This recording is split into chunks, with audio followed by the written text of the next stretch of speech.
have constantly said in this country, until Nigerians get to a stage to say, no, you can't be minister of power if it is generator that is powering your whole house and you have not provided generator for every other person.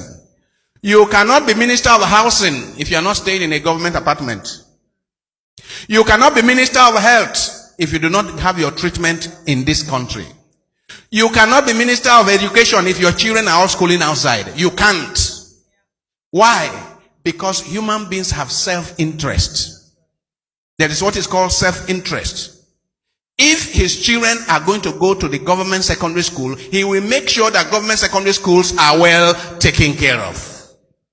If his family is going to go to the general hospital next door, he will make sure that general hospital is well taken care of. But as long as leaders do not share in the plight of the people, as long as leaders can fly to the US, to UK, to Dubai for their health care and condemn the people to this kind of conditions here, as long as that is the situation, we are not moving anywhere. So Nigerians will have to rise up and say, no, you can't be our minister for education because your children are not schooling here.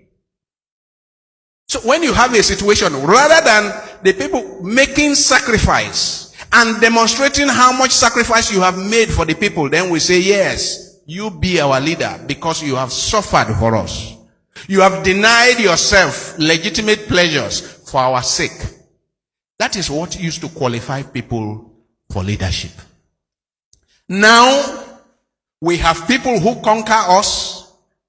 They conquer us. Then they take the resources of our land to reconquer us and remain there, and it becomes difficult to move them out of power. But someday, as I always say, the revenge of the poor is at the corner. The revenge of the poor is coming.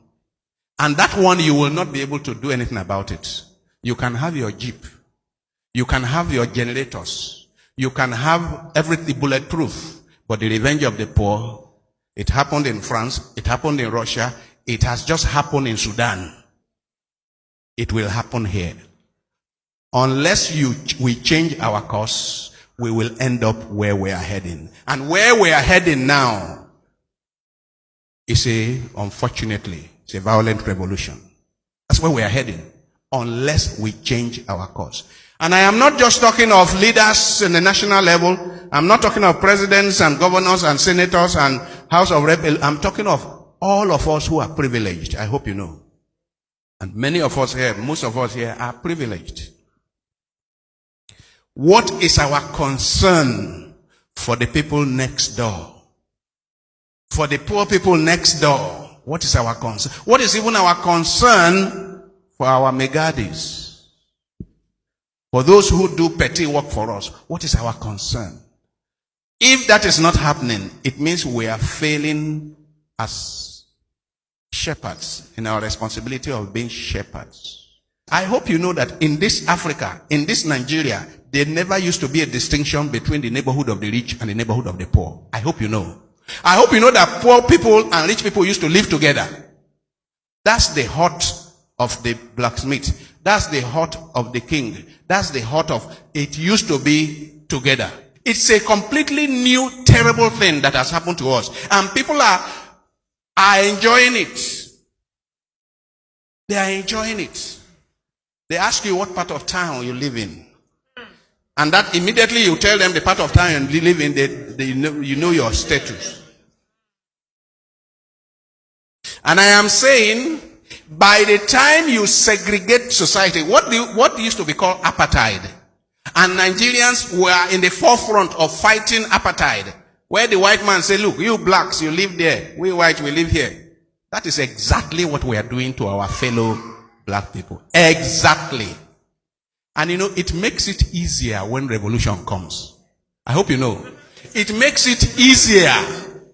It means the poor people know where to go.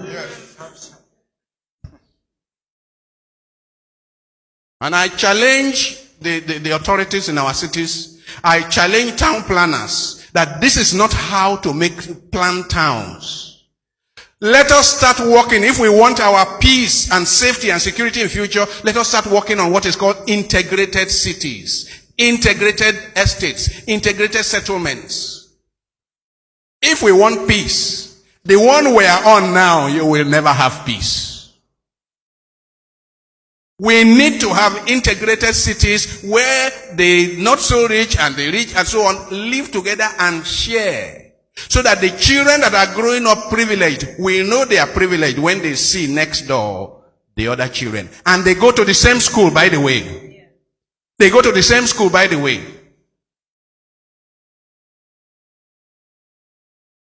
When I was in primary school, everybody went to that primary school. We never knew that anyone was rich or anyone was poor. And that helped us. That helped us. But the society we are creating today, I am saying it is not sustainable. What did I call it? It's not sustainable. We can't run a society like this for the next 100 years. It's not possible. So if you have a future, if you dream of a future for your children and grandchildren, you need to join me in shouting against this. If you dream of a future for your children and grandchildren, you need to join me in saying, this is inappropriate. This is dangerous. This is destructive. Like I said, it is not our high walls. It is not our barbed wires. It is not our electrified fences that will save us. What will save us is that the poor should be included at the dining table. Yes, the poor and the handicapped and the widow and the orphan, they should be included at the dining table. That is what will save us.